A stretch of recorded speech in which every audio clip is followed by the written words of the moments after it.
Muy bien, buenos días para todos, que el Señor les guarde, les bendiga grandemente. Para mí, un honor, un privilegio poder compartir la palabra del Señor con todos y con cada uno de ustedes, así que me alegra mucho poderles acompañar una mañana más. Voy a compartir la pantalla para iniciar con nuestra presentación. Ya, perfecto, creo que ya se está visualizando, ya ustedes pueden evidenciar.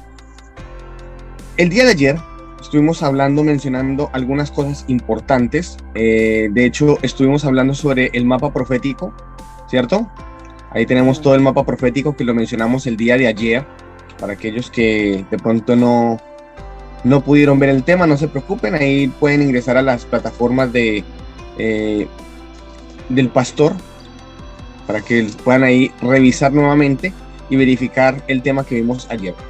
Pero solamente vamos a enfocarnos durante estos 4 días que nos quedan en las líneas azules que se encuentran en la parte izquierda superior.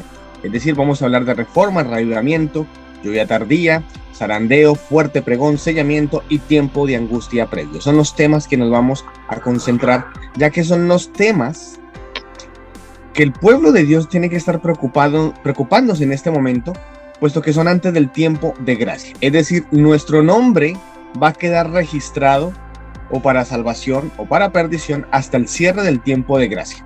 Por tal motivo, nuestra preocupación debe ser eso, que quedemos registrados para el cielo, en el nombre del Señor. Hasta el cierre del tiempo de gracia, ahí nos vamos a enfocar. ¿Cuál es el tiempo que le preocupa a Satanás?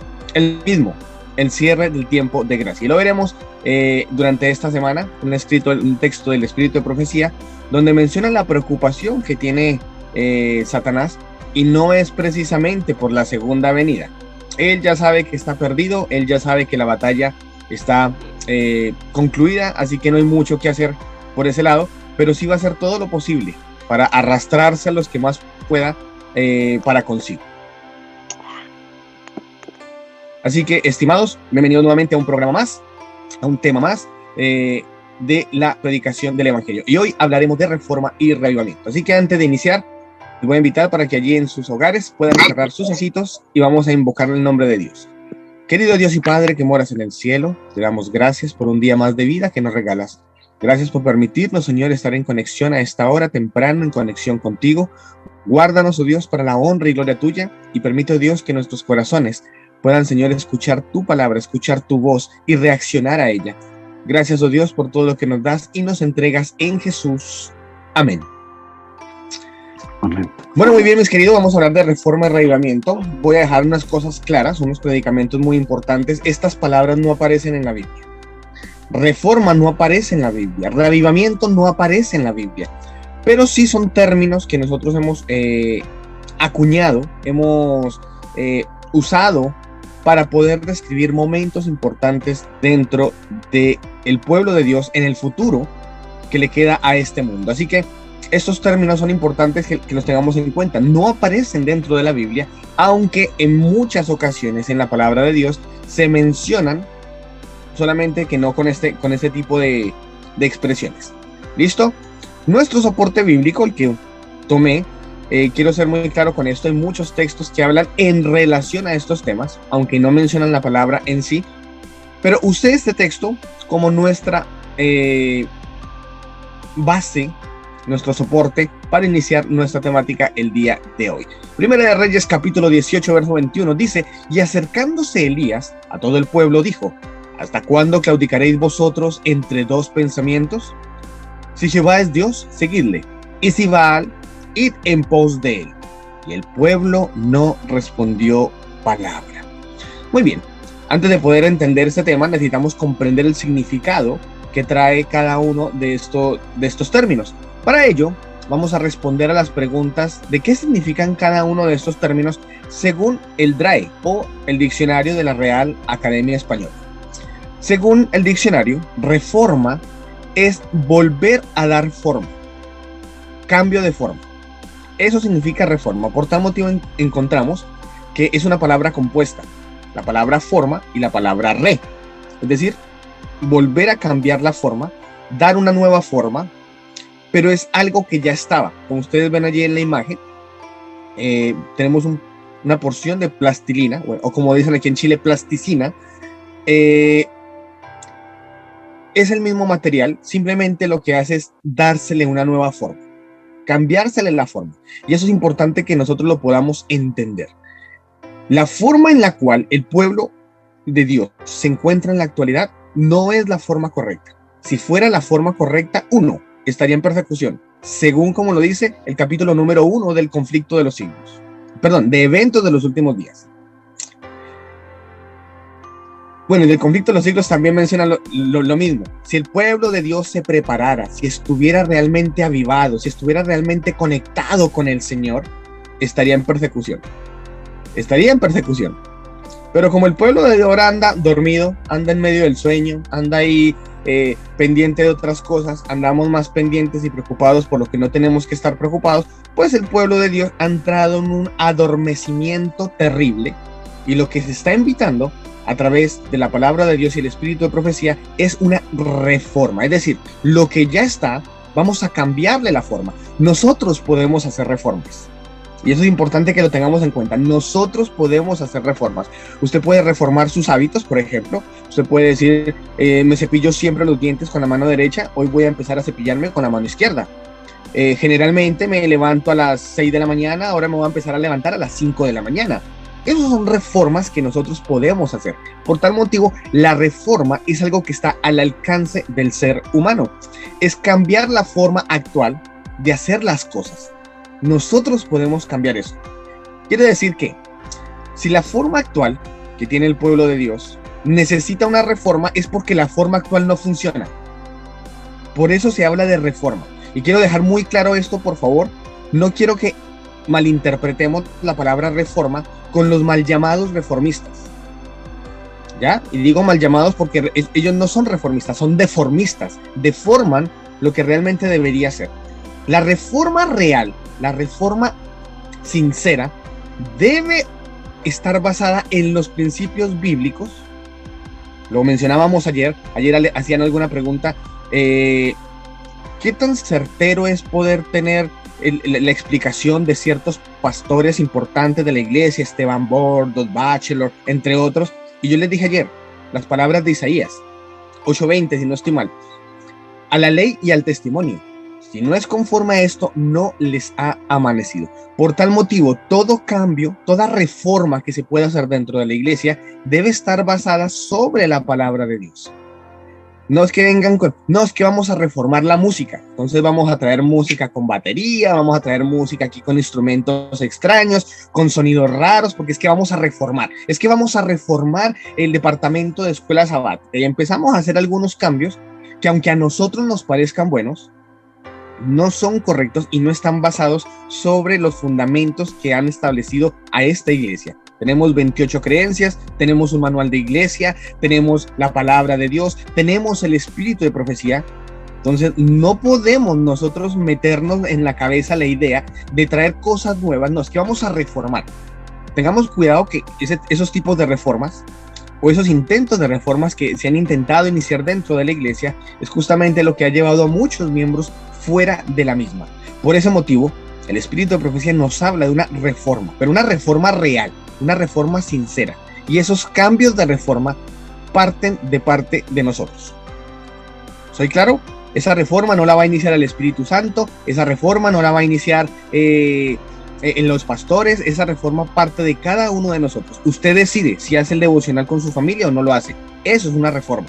Usted decide si van a orar con su familia o no lo hace. Usted decide si va a orar con sus hijos adolescentes, si usted va a orar con sus jóvenes, si usted va a orar con su esposa. Eso es una reforma que parte de nosotros. Por tal motivo, siempre va a haber una parte que vamos a hacer nosotros y va a haber otra parte que va a ser el Espíritu Santo o Dios directamente. Últimamente nos hemos vuelto muy famosos nosotros por dejarle todo a las manos de Dios. ¿Han escuchado eso, cierto? No, yo todo se lo dejo en las manos a Dios. Y por estar así, con ese pensamiento, es que nos hemos vuelto flojos, perezosos, vagos. Hay todavía personas que esperan que Dios les mande el trabajo hasta la casa. No, pues yo voy a esperar a ver que el Señor, a ver Dios que provee. Esperemos a ver qué pasa. Yo todo lo dejo en las manos de Dios. Mis queridos, nos hemos vuelto unos recostados esperando que Dios haga todo. Nos dio manos, nos dio pies, nos dio cabeza, pero lo dejamos todo en las manos de Dios. Yo todo lo dejo en las manos de Dios. No, mis queridos, nosotros tenemos que hacer nuestra parte. Nosotros tenemos que avanzar, hay muchas historias, hay muchos textos bíblicos que obviamente por el tiempo de hoy no alcanzamos a mencionar, que nos dice, el Señor dice, ataca primero. Tú tienes que avanzar primero. Cuando tú avances hasta donde tu pie llegue, hasta allí yo voy a estar contigo. Hasta donde tú te muevas, yo me voy a mover contigo. Eso es reforma, mis queridos. Si queremos hacer una reforma real dentro de la iglesia, tenemos que empezar a reformar nuestro pensamiento. Primero, yo tengo que hacer la parte que me corresponde. Yo tengo que hacer la parte importante por mi familia. Queremos que el pastor ore por nuestros hijos. Queremos que el hermano ore por nuestra familia. Bueno, y es que la oración del pastor llega primero que la del miembro de iglesia. No, queridos, la oración suya tiene el mismo valor que la oración del pastor. El problema es que esperamos que los demás hagan la parte que a nosotros nos corresponde. Creemos que Dios le responde primero a unos que a otros. Y hemos puesto ese tipo de pensamientos que se han mezclado dentro de la iglesia y que han deformado la forma original de la palabra de Dios. Estimados, hay trabajo por hacer. Hay trabajo por hacer. Señor, permite que tu palabra llegue a los rincones más oscuros del mundo. ¿Y cómo llega la palabra? Pues nosotros somos los instrumentos. Nosotros somos los que tenemos que predicar. Nosotros somos los que tenemos que llevar la literatura. Nosotros somos los que tenemos que orar por otras personas. Pero siempre le estamos delegando eso a otros. Pastores, líderes, instructores, directores. ¿Y mi parte qué? ¿Y mi trabajo qué? Pero decimos, no, que sea lo que Dios quiera. Estimados, Dios quiere lo mejor para nosotros. Lo que Dios quiere ya no lo dejó aquí en este libro, en la palabra de Dios. Lo que Dios quiere ya está registrado. Entonces, ¿por qué nosotros todavía seguimos juzgando con lo que Dios quiera, con lo que Dios permita? Comemos como se nos da la gana, pero después de que llega la enfermedad, llega el cáncer, llega la diabetes, llegan los dolores, entonces, Dios sabe cómo hace sus cosas. No. Deja de culpar a Dios por los cambios de reforma que tú no has hecho. Por eso cuando hablamos en el área de salud, ¿cómo le decimos nosotros dentro de la iglesia adventista? Reforma pro salud. Porque es algo que tiene que partir de nosotros. La reforma es algo que parte de nosotros.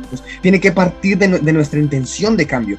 Dios no puede transformar a alguien si esa persona no está decidida, no ha tomado la decisión de hacerlo. Por tal motivo, entiendan muy bien esto.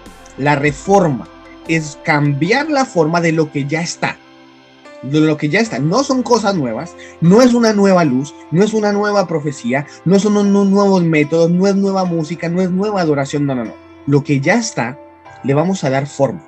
La forma correcta de acuerdo a los estamentos bíblicos. Ahora, vamos a hablar del reavivamiento. La palabra reavivamiento simplemente significa que vuelve a vivir, despertar, pero con más fuerza. Yo les voy a preguntar algo. ¿Usted puede reformar su vida? Ya les expliqué que sí. Usted puede reformar sus hábitos alimenticios, puede reformar sus hábitos de ejercicio, puede reformar sus hábitos financieros, puede reformar su matrimonio, puede reformar la forma en la que usted está educando y formando a sus hijos, usted puede reformar los hábitos de la forma como usted usa el tiempo, usted puede reformar sus horarios, usted puede reformar todo eso, pero lo que usted no puede hacer es reavivar.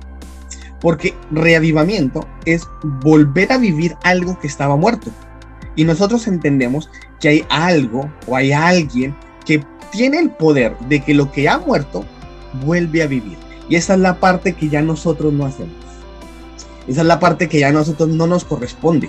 Es que tenemos que reavivarnos. No, tenemos que reformarnos. Porque la reforma nos lleva al reavivamiento. Entienda muy bien eso. Es la reforma la que nos lleva al reavivamiento. Es el cambio de vida, el cambio del pensamiento, el que nos lleva a que el Espíritu Santo pueda entrar en nosotros. El Espíritu Santo no nos va a obligar, no va a entrar a la fuerza, no nos va a decir lo que tenemos que hacer. No, es que usted tiene que hacer esto y lo tiene que hacer así o si no. No. Si así fuera, el Señor violaría el principio del libre albedrío. El reavivamiento es ese poder que viene de parte del cielo, dando vida a lo que está muerto, dando vida a lo que ya no funciona. ¿La iglesia necesita un reavivamiento? Sí, claro que sí, porque muchos de nosotros vamos a la iglesia, entregamos el diezmo, tomamos la Santa Cena, pero físicamente, espiritualmente, estamos muertos. Y ese reavivamiento es de parte de Dios, viene de parte del Señor. Por ese motivo, el reavivamiento simplemente es cambiar la forma actual de hacer las cosas, pero no de parte de nosotros. no de parte de nosotros. Para explicarles mejor, vamos a hablar acerca de Elías. En el capítulo 17 y 18 del libro de Elías, en Primera de Reyes, usted va a encontrar la historia de este profeta maravilloso. Para mí es uno de, yo creo que es mi profeta favorito, podríamos decirlo en cierta forma, porque la manera en la que él actúa, el tiempo en el que él actúa, es un tiempo muy similar al actual. Ustedes van a encontrar en el capítulo 17 un rey llamado Acab, un rey dirigido por Dios, un líder del pueblo de Dios, que empezó a coquetear con el mundo, empezó a coquetear con las tinieblas y terminó casándose con una bruja. Bueno, técnicamente era una prostituta, porque era una sacerdotisa del dios Baal, y las sacerdotisas servían de forma sexual en los dioses en aquella época.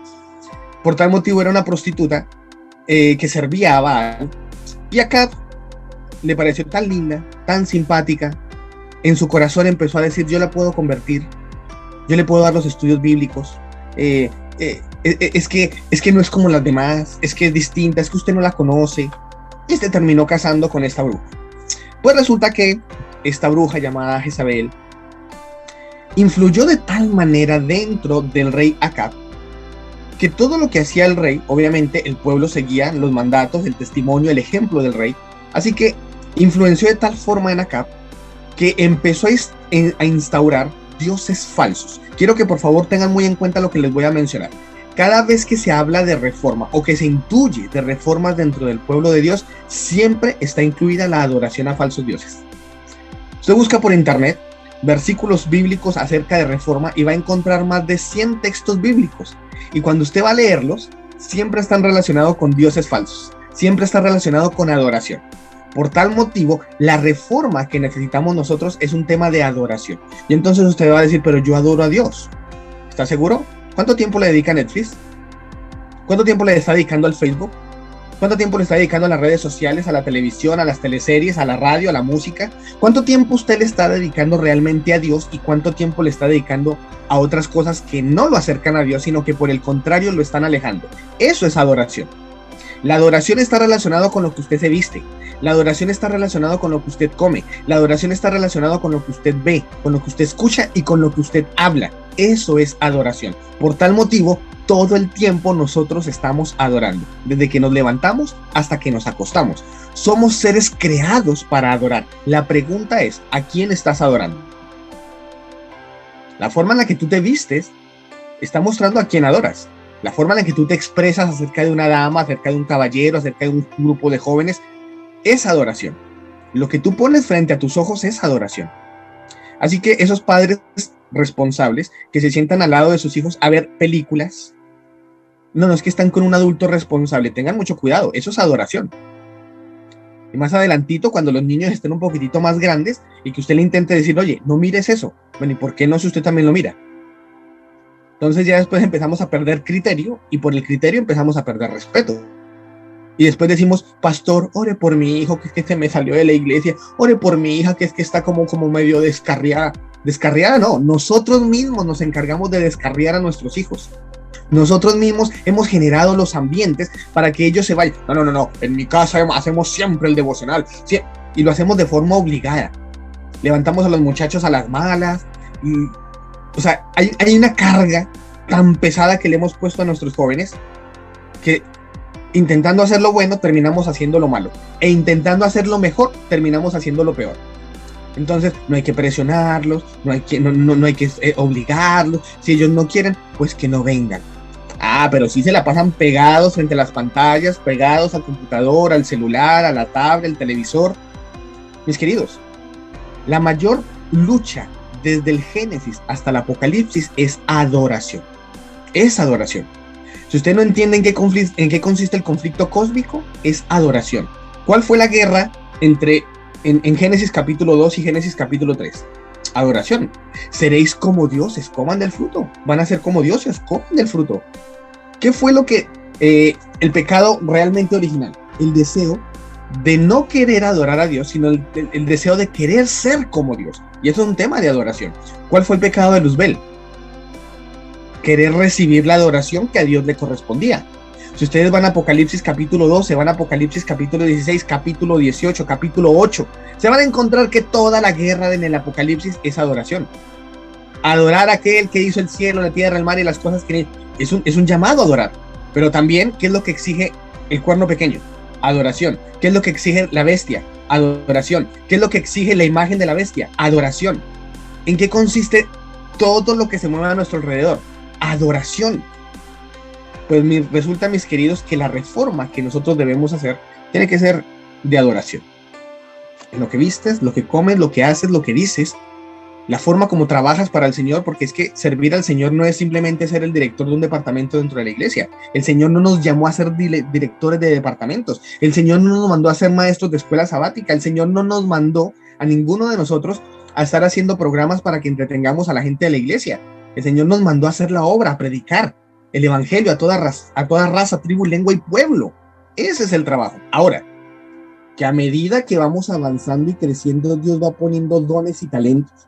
Ese es otro tema. Y nos va dando mayor responsabilidad, pero la misión nunca ha cambiado. El problema es que ahora le dejamos todo eso a los instructores bíblicos, al pastor. ¡Ay, pastor, le tengo un contacto, fijo bautismo, vaya y dele los estudios! ¿Y usted por qué no le puede dar los estudios? ¿Qué es lo que lo hace a usted inmune?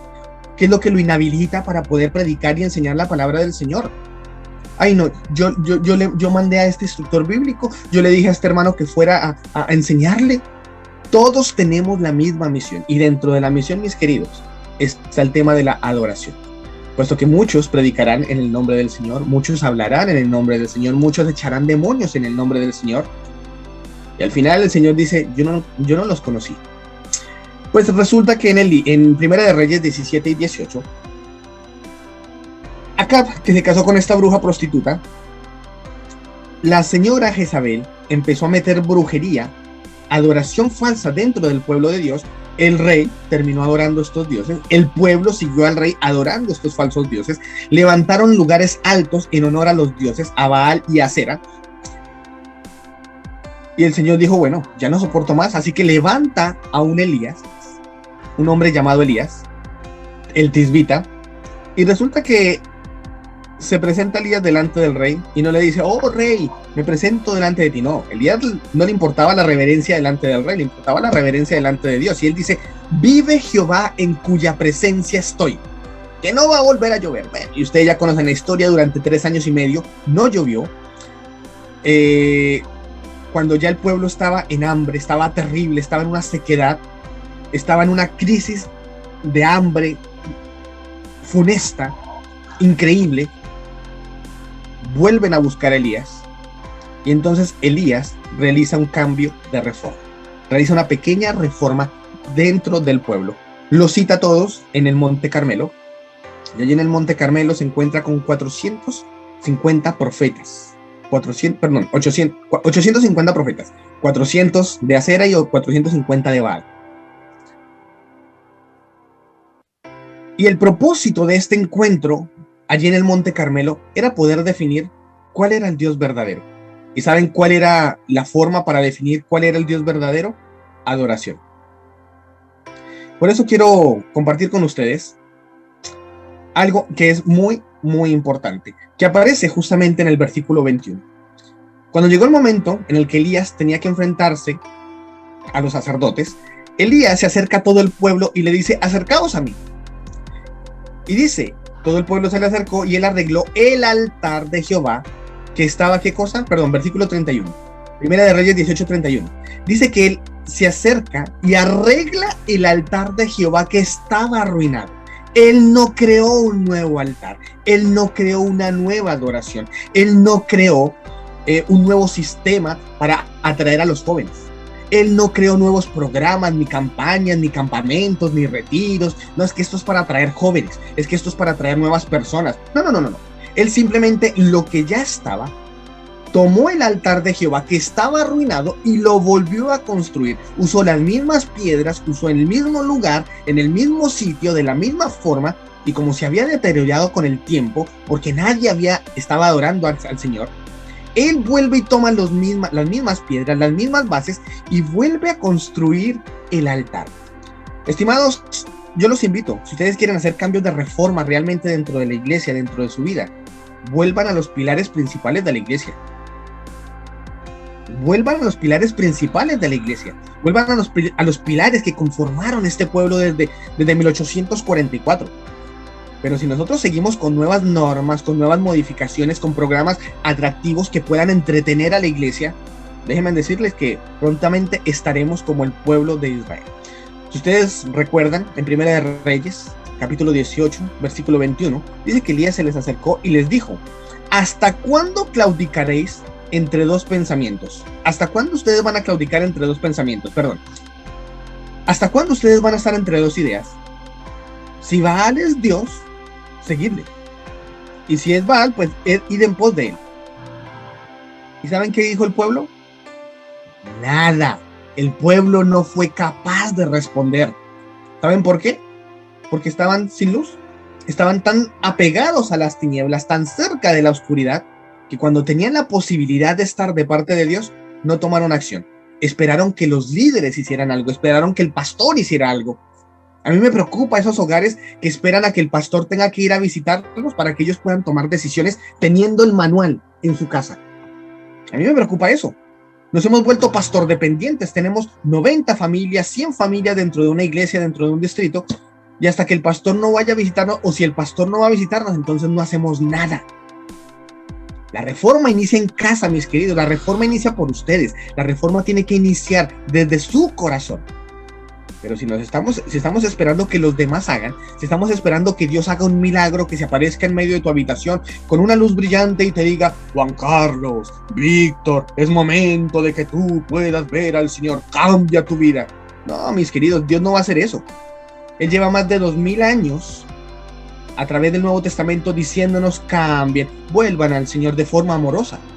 Y para colmo, nos regaló otro libro, que es el Antiguo Testamento, con más de 4000 años de historia, donde nos comentaba las experiencias del pueblo de Dios, todo lo que tuvieron que pasar por no haber hecho reformas a tiempo.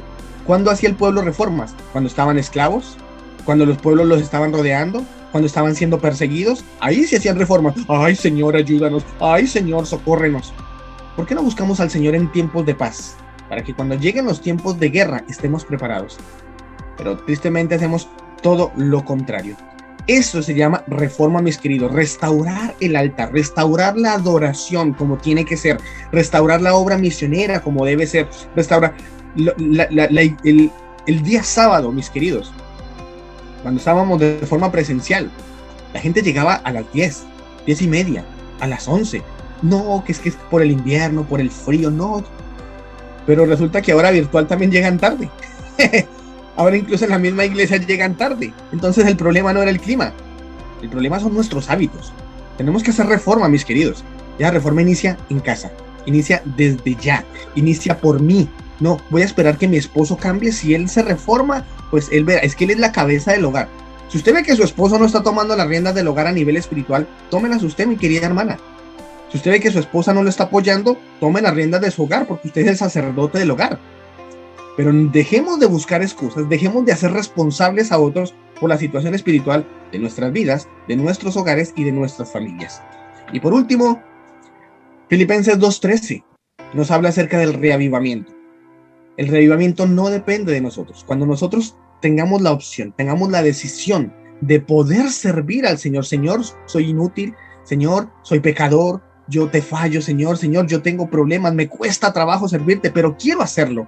Entonces Filipenses 2:13 nos dice: porque Dios es el que en vosotros produce así el querer como el hacer por su buena voluntad. Dios puede revivir. Dios tiene el poder de volver a la vida lo que está muerto. Pero la decisión inicial, el cambio de reforma, inicia por cada uno de nosotros. Yo espero, hermanos, que la historia de Primera de Reyes 18 nos pueda servir a nosotros para despertar. Este es el momento. Yo les voy a preguntar lo mismo que Elías le preguntó al pueblo en el Monte Carmelo. ¿Hasta cuándo claudicaréis entre dos pensamientos? ¿Hasta cuándo claudicaréis en me levanto a la conferencia de las 6 de la mañana? ¿O me quedo más bien tarde viendo Netflix? Un capítulo, 2 capítulos, un episodio, una película completa. Porque ahí sí nos quedamos 2 horas completas. 3 horas incluso. y termina una y nos vemos la otra. Y a veces nos da rabia, y yo he escuchado jóvenes que a algunos les da rabia tener sueño porque no se pueden terminar de ver el siguiente episodio. ¿Pueden creer eso? Incluso algunos dicen, a mí se me quita el sueño, pero me tengo que acostar porque si no al siguiente día no puedo trabajar, no puedo funcionar bien en el colegio o en la universidad. Estimados, donde esté vuestro tesoro, allí estará vuestro corazón. Voy a pedirles que podamos inclinar nuestros ojos, cerrar nuestros ojos, inclinar el rostro, pedirle al Señor que nos pueda reavivar y que nos pueda dar la capacidad de tomar reformas en nuestra vida. Recuerden que la reforma parte por ustedes. Ustedes son los que hacen los cambios de reforma. Ustedes son los que deciden. Y lo que ya está muerto, el Señor lo va a revivir. Oremos. Querido Dios y Padre que moras en el cielo, santificado y glorificado sea tu nombre. Te doy, Señor, la honra y gloria que solamente tú mereces, porque para siempre es tu misericordia. Quiero, Señor, pedirte en esta mañana que tú puedas estar, Señor, con tu pueblo, con aquellos que nos ven en Facebook, en YouTube, que están conectados en Zoom. Que tú, Señor, puedas bendecir al pastor Edwin, a sus líderes, a su equipo de trabajo, Señor, pero también a cada uno de los miembros de sus iglesias. Permite, Dios, que este distrito y aquellas personas que van a ver esta predicación de distintas maneras, en distintos lugares, en distintas fechas, puedan, Señor, ser reavivados y reafirmados por el poder de tu Espíritu Santo.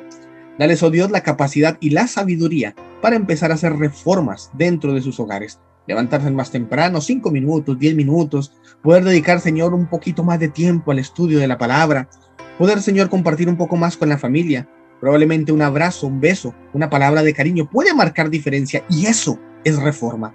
Permite, Dios, que lo que ya está, podamos, Señor, nosotros reformarlo, que como hizo Elías, podamos restaurar el altar para honrarte y glorificarte. Permite, Dios, que cada uno de los hogares en esta época de pandemia se puedan convertir, Señor, en un centro de adoración, en un centro, Señor, donde tu nombre sea glorificado y donde podamos, oh Dios, sentir tu presencia. De igual forma, Señor, bendice este programa, que estas próximas mañanas, Señor, tu nombre siga siendo glorificado, que más personas se sigan conectando y podamos entrar en conexión contigo. Ayúdanos, Señor, a reformar y ayúdanos, Señor, también a ser reavivados con el poder de tu Espíritu Santo, porque tú obras en nosotros, Señor, el querer como el hacer por tu buena voluntad. Gracias por escucharnos y bendecirnos en Jesús. Amén. Muchas gracias, queridos, que el Señor les guarde y les bendiga, y bendiciones para todos y cada uno de ustedes. Que el Señor les guarde y que tengan un maravilloso día.